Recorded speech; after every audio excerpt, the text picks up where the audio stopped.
Hello, how are we? Let me start this. Okay. Hooray, the thing came up on the screen. We're all good. So I've got the slot before lunch and I'm going to talk about sandwiches. Brilliant.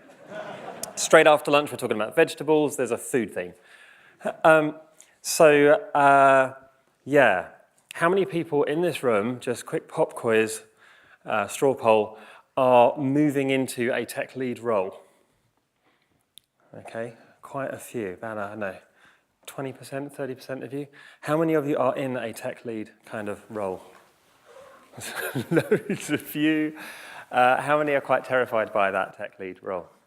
Yeah, quite a lot. Okay, I think one of the single most important, useful skills any human being can have in any professional capacity, particularly when you move from typing things into computers to interacting with human beings who are in your teams, is feedback.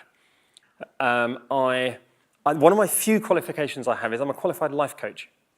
I did a qualification about 12 years ago. I still use a lot of that day to day. When people go, oh, I'm a coach. How did you become a coach? I wrote the word coach on my CV. No, you're not, right? And there was a side topic, and the side topic in this coaching course was about feedback, and it's one of the single most useful things I've ever learned, and so I try and share it with people. So this talk is a bit about what do we mean by feedback, where does the idea come from, what kinds of ways do feedback work, and then thinking about feedback as humans, from people to other people. How do we receive feedback, how do we structure feedback, how do we offer feedback, those kind of things. So I speak very quickly, so I apologize to the very brave people who are busy typing away and making things appear on the screen over there.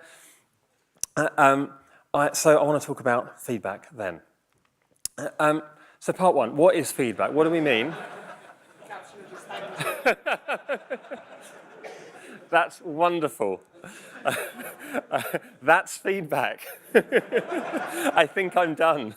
Right, so feedback starts in electronics engineering back at the turn of the last century.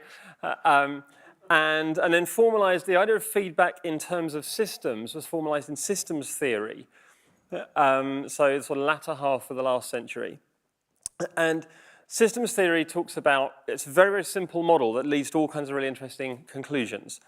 So systems theory says essentially you have things and you have connections between things, and the connections between things are usually far more interesting than the things. So the words they use are stocks and flows. So you have stocks and you have flows between stocks. The way that the stocks are all connected up, the structure of the system tends to tell you everything you need to know about the system. In particular, the structure of a system determines its behavior, okay?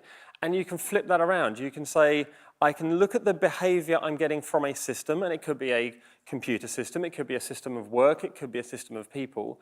The behavior of that system tells me things about how that system is structured. So here's a very simple system. Things go in, things come out, okay?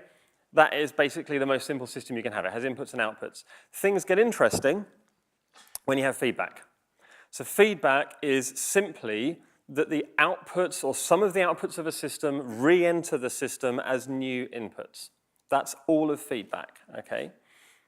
What gets interesting is the way in which the system responds to the feedback coming back into it, especially if there's a delay in the system. This is a systems model. If you want to denote delay in a loop, you write the word delay, which is why I like systems models. I get them. So this delay is really important, okay? We're going to come back to this. Most of the characteristics of systems are about loops and about delays in those loops. So let's look at some of these systems then.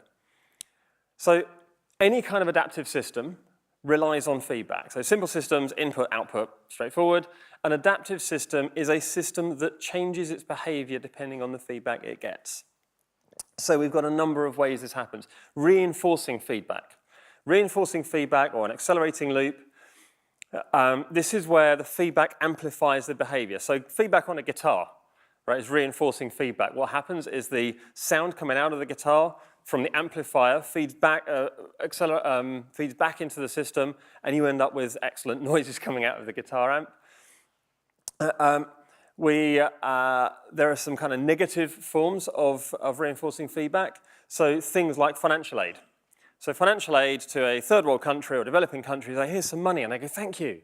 But then it gets a bit bad, because then they say, right, well, now we need that money because we no longer have a useful local economy because we become dependent on the money. So financial aid, which sounds like a good thing, ends up leading to things like addiction. There's a model, an archetype. So the systems theory guys have archetypes, the same thing we call patterns. So shifting the burden, in fact, shifting the burden to the intervener is the actual name, AKA addiction. So you have some intervener, maybe painkillers or something for a sore back, and that helps, that relieves the pain, and then I suddenly become dependent, or not suddenly, I gradually become dependent on the painkillers, which means they're less effective, and also I'm not doing anything to relieve the underlying cause of my sore back, and so I end up with permanent back damage. Okay, lots and lots of illustrations, lots of examples of where reinforcing feedback, shifting the burden has negative consequences. Tabloid newspapers whip up hysterical headlines, so we all get really excited, and then we only buy sensationalist newspapers, and so now they have to have even more hysterical headlines, and so on until we get Brexit. Okay, so that's all the politics I'm going to do today. What I will say is people died so you can vote, so use your vote, and people died so you can Europe, so don't be stupid. Okay, so onwards. Diminishing loop is another kind of feedback then. So this is where feedback suppresses behavior. So if every time you do something, someone slaps you, you do it less, okay? Maybe. So a very diverse group here. But the feedback suppresses behavior. So resource starvation. So the idea is that then as feedback goes back into the system, it causes a diminishment of that behavior. And then somewhere in between those, tragedy of the commons, sorry, is the archetype name for that. So tragedy of the commons is where we start off and we say, oh, we've just been to this wonderful, beautiful, unspoilt resort, and let me tell you about it. And you go to this, and I go back there a few years later, and it's hotels and casinos and blah, and it's ruined because everyone went there thinking that no one was going there. Yeah, so it's known as the tragedy of the commons. Then we have the idea of stabilising feedback. So this is now an adaptive system. So this is a system that has a goal, and the system is going to balance, is going to take that feedback and use that feedback to move towards that stable goal. So any kind of cooperation system is about balancing feedback. I will help you, you will help me, we'll figure this thing out, and we end up in a really nice balance. One of my favorite examples of a balancing feedback, stabilizing feedback, is in the US some years ago. They introduced a law that any factory taking water from a water source, like a river or a stream, the outlet from the factory had to be upstream of the inlet. What do you think that did?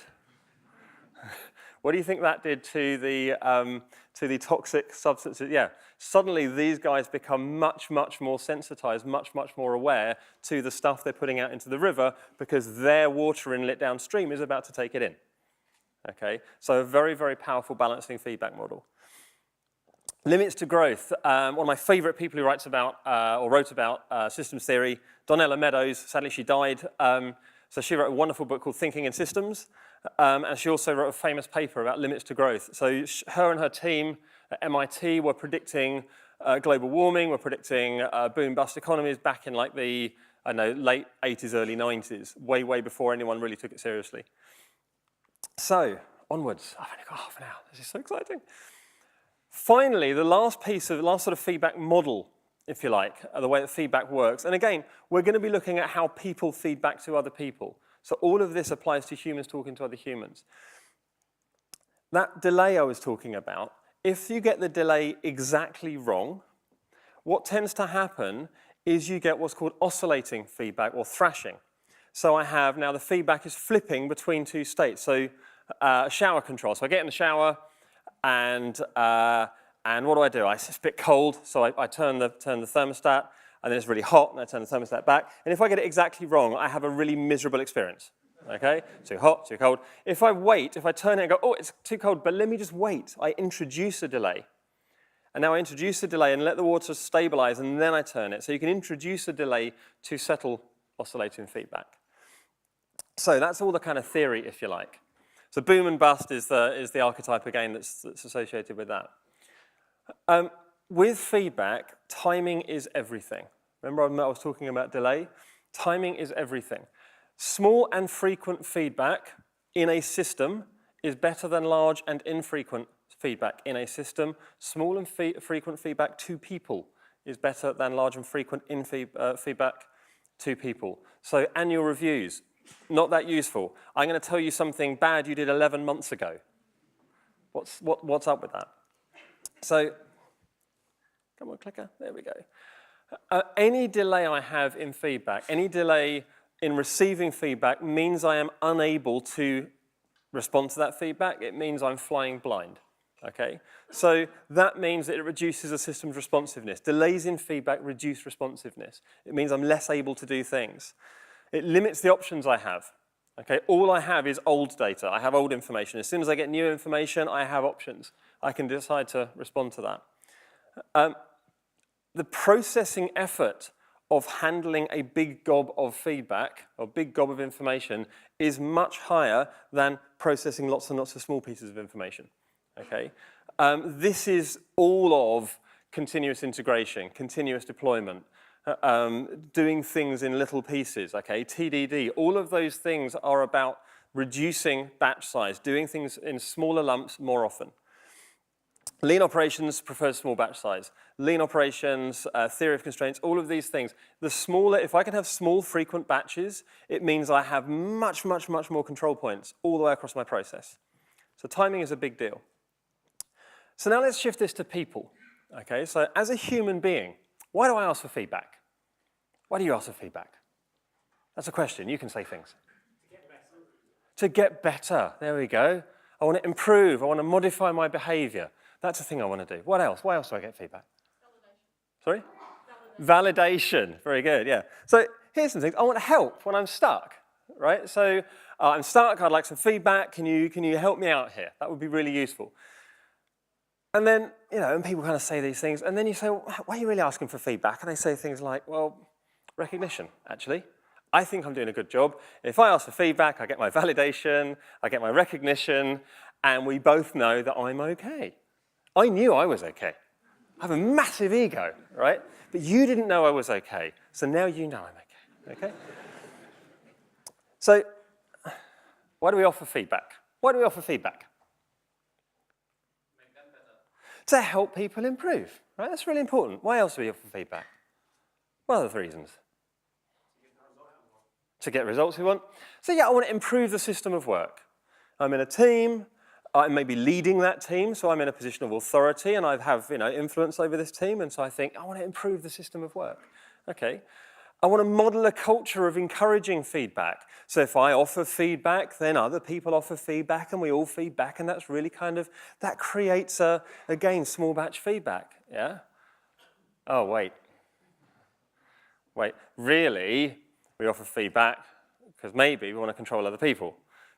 Okay, so maybe when we say things like, can I offer you some feedback, is really code for, can I explain to you why you're wrong and how you're wrong? Because what I want to do, I just want to demonstrate my superior knowledge. Okay, it's not an accident that I'm leading this team. Okay, I just want you all to be aware. Right, yeah, there's a control element going on, a superior knowledge thing. When you're offering feedback, when you're thinking about offering feedback, and this is hard, right, is to question your own motives. Why are you really offering feedback? What are you really doing?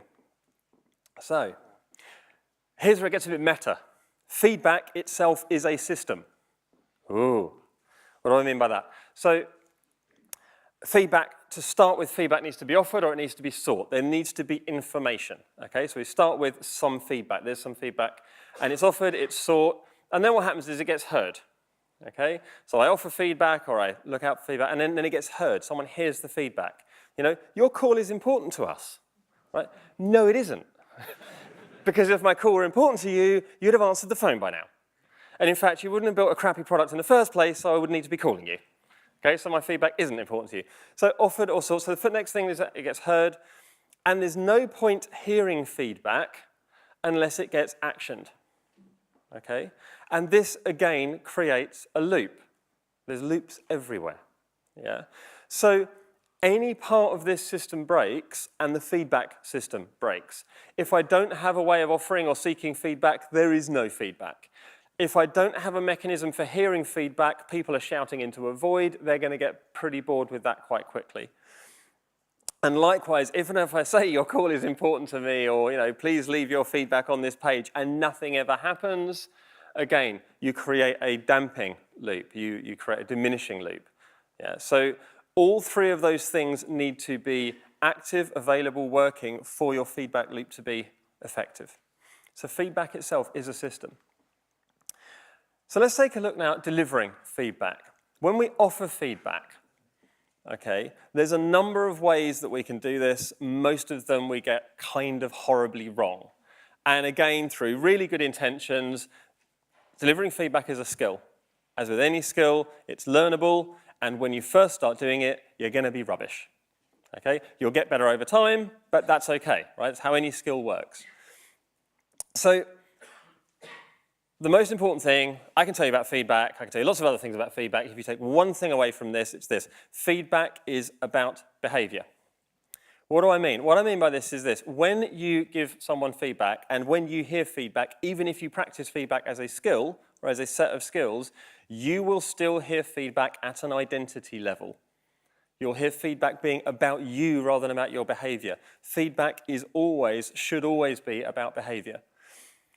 Usually hear feedback at a personal level, so I might say, well, Mary, we need to chat about your work. It's been a bit sloppy, yeah? And she hears, you are a sloppy worker. That's not much of a change of language, but very, very, very significant difference in how it lands. One of these observations is an observation about a thing that someone did. The other observation is about who they are. That lands at a much deeper level. That's not particularly helpful or useful feedback right there. How about something else? How about, I could say, your work has been sloppy recently.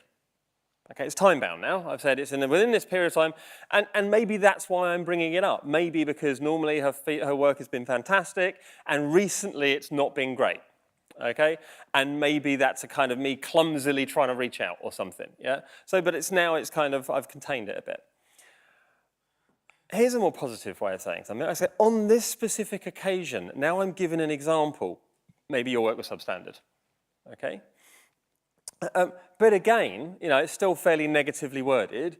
How about if I flipped it around and created what's called a growing edge? So growing edge is an opportunity for improvement. So if I say, if you did these things, I think your work quality would improve.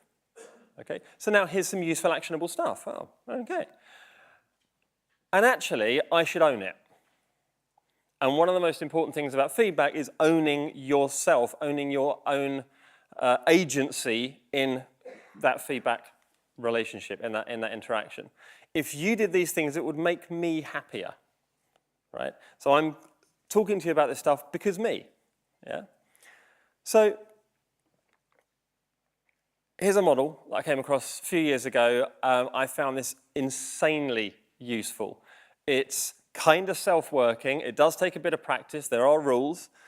But once you practice these rules and it becomes the normal way you offer feedback, and how you coach others in offering feedback, it's very, very effective. I have many stories about where I've seen SBI used to, build bridges, mend very, very broken relationships. I have a very short slot, so I'm going to skip some of those, but come and grab me and ask me about SBI. SBI stands for Situation, Behavior, Impact. What does that mean? Situation is specific. It's an example when. So it's not, oh, you're always late. I can't get through to you because, right? All of these are generalizations. They're ongoing states, okay? It's very, very difficult to do anything about those. And also those statements tend to land at a personal level, tend to land at an identity level. So let's talk about the particular situation.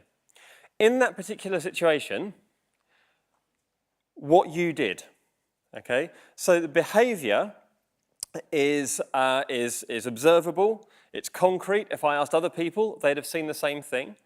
Okay, behaviour, you want to try and avoid judging words. And it's surprisingly difficult to avoid judging words. I could say, Mary, I'm going to pick on Mary because I love Mary, so I'm going to talk to Mary. So, right, situation, there was this, we did this thing. I thought the way you handled that interaction was fantastic. Right, that's quite nice feedback, isn't it? Completely useless to Mary. Why did I think it was fantastic? What about it was fantastic? What's my judging scale anyway?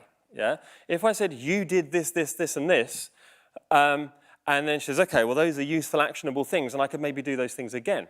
Yeah. So even if it's positive judging words, try and avoid judging words.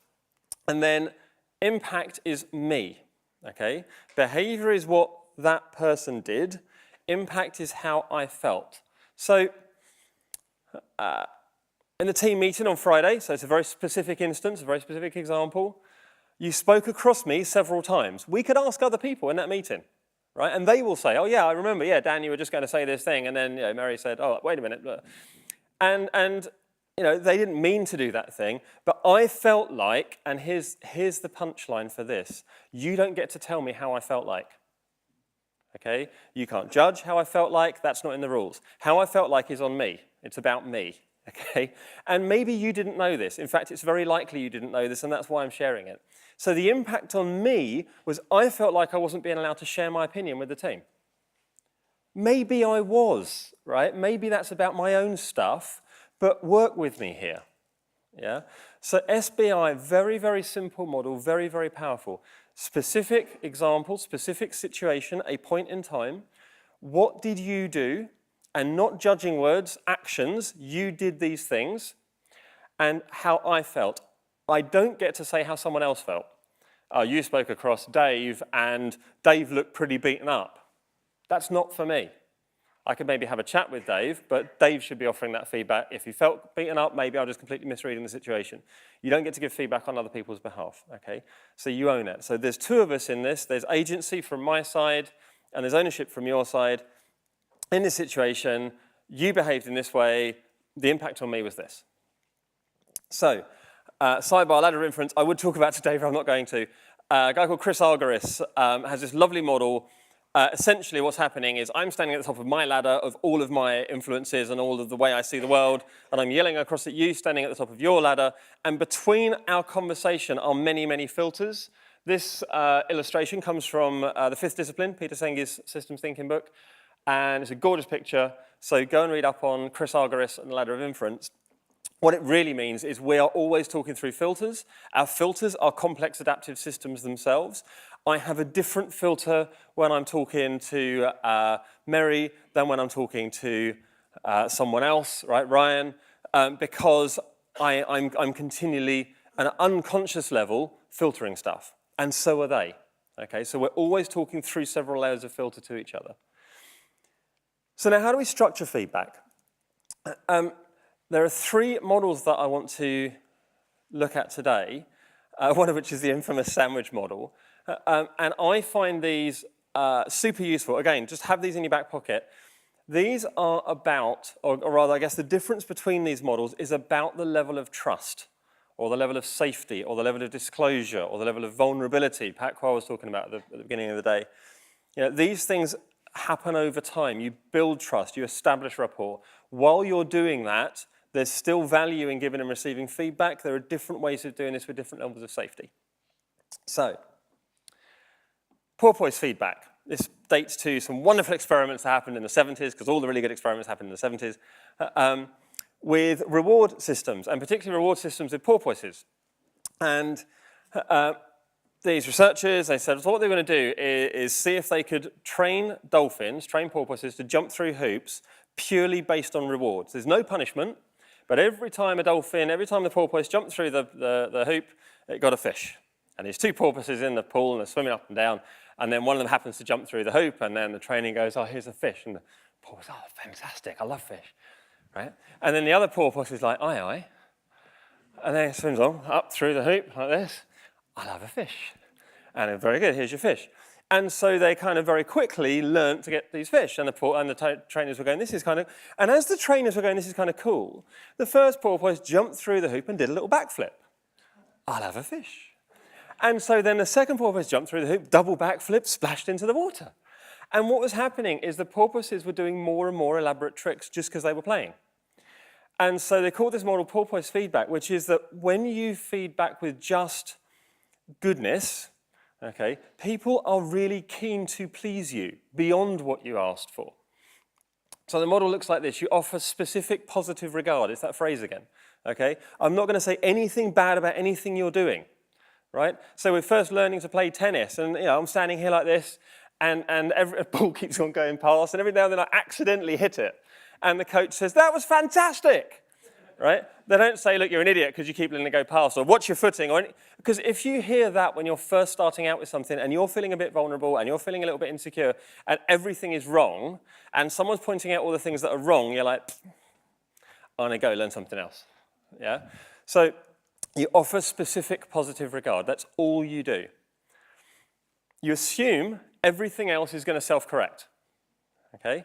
And this involves biting your tongue, okay? Assume everything else is going to self-correct, and the cool thing is everything else will self-correct, okay? Mostly, right? Certainly enough will self-correct that you don't need to have worried about it, yeah? When you first go into a situation, I call it my rule of 63. You see 63 things that are wrong, choose 3, suck up the rest, okay? Because you're not going to fix all of them, and so suck it up. And then you fix 3, and then there's 57 things wrong. Right? And then so you're going to gradually chip away at these things. Yeah? So assume everything else is self-correct. So this is the best possible way you can interact with a new group, with a new team, with new workmates in an unfamiliar situation, or with someone who's maybe changed role. Yeah? So just offer positive regard. Then we get famous sandwich feedback. Okay? Sandwich feedback, similar sort of thing. What we're going to do is we're going to start off offering specific positive regard. There you go. There it is again. And now what I'm going to do is I'm going to offer a growing edge. So all these things are great. If you did this thing, it'd be even better. Okay? And then I'm going to finish with general positive regard. Starting with specific positive regard assumes something. It assumes I care. It assumes I'm watching. Okay, it assumes I notice. You need to care in order to offer sandwich feedback. If you're not seeing how someone's behaving, you don't have anything to offer them in terms of specific positive regard, you haven't yet earned the right to offer them a growing edge. Okay, so sandwich feedback isn't, hey, nice jacket, your work's rubbish, I like your shoes. Yeah. Right, that's no. Say something nice, say something mean, say something, no, that's not it. And this is why we get it so dreadfully wrong. Specific positive regard requires that I notice you. And what you hear, the meta message you hear when someone offers you specific positive regard isn't, oh, I'm hitting the ball back or I'm doing good things. It's, you notice me. It's a feeling of being seen. And that's huge. And now I'm receptive to a growing edge. And then you end with general positive regard. And what that does is it reestablishes safety. I've just given you a growing edge and everything was fine and continues to be fine. Okay, so it's a framing thing.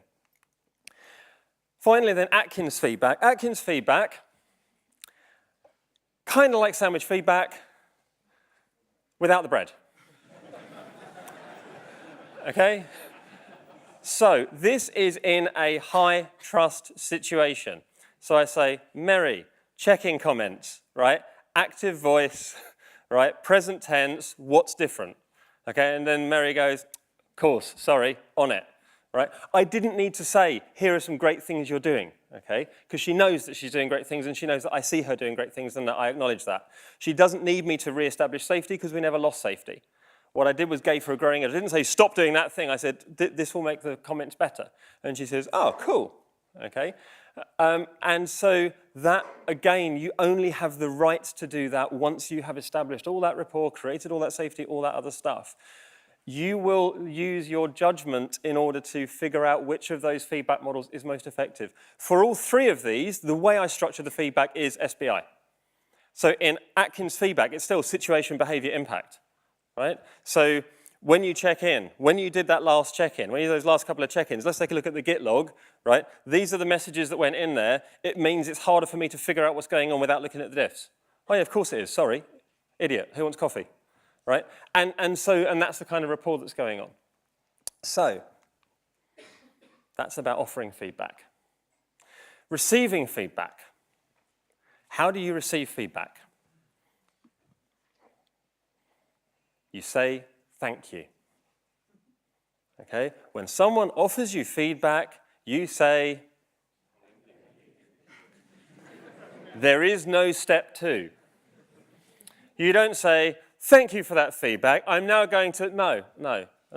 Or my favorite one, the X factor thing. I'm going to take that on board, right? Code for, I just completely deleted that and I hate you, right? Yeah? Thanks for that feedback. I'll take it. No, you just say thank you. So even if what they just said makes you mad, right, there is positive intent there. They meant well. So you go away, mad, having said thank you, gritted teeth, go away, think about what was the real message in that feedback. Yeah? Maybe, so map it yourself to SBI, map it yourself to which situation must they have been talking about or might they have been talking about. If you don't know, ask for more information. What was my behavior? Not my perception of my behavior. What was the impact they had such that they felt they had to say that thing? Right, so you can kind of reverse engineer SBI yourself. So that's mostly what I had. So any feedback affects the system. That's the whole point of it. Okay? So there's a duty of care when you're offering feedback. There's a duty of care to yourself when you're receiving feedback. Okay? Feedback affects the system. Be honest about your own motives. Right? So why are you looking for feedback? Why are you offering feedback? Is feedback code for control? Is feedback code for coercion? If it's any of the above, just go for a walk. Okay? Go for a walk, figure that out, come back, offer feedback in a congruous, in a genuine way, authentic way. Practice giving and receiving feedback. Practice it in a safe context so people don't mind if you give them hard feedback. You will mess this up. You'll mess this up loads until you get good at it because it's like any skill, you start off and you'll get it wrong. And occasionally you'll still be clumsy about it. I've been offering structured feedback professionally for about 12 years, I still klutz it up occasionally. And when I do, the first thing I try and do is go, I'm really sorry that came out completely wrong. Let me just backpedal and let's re-engage. Yeah? Because you're going to do that. And always, when someone offers you feedback, say thank you. Thank you.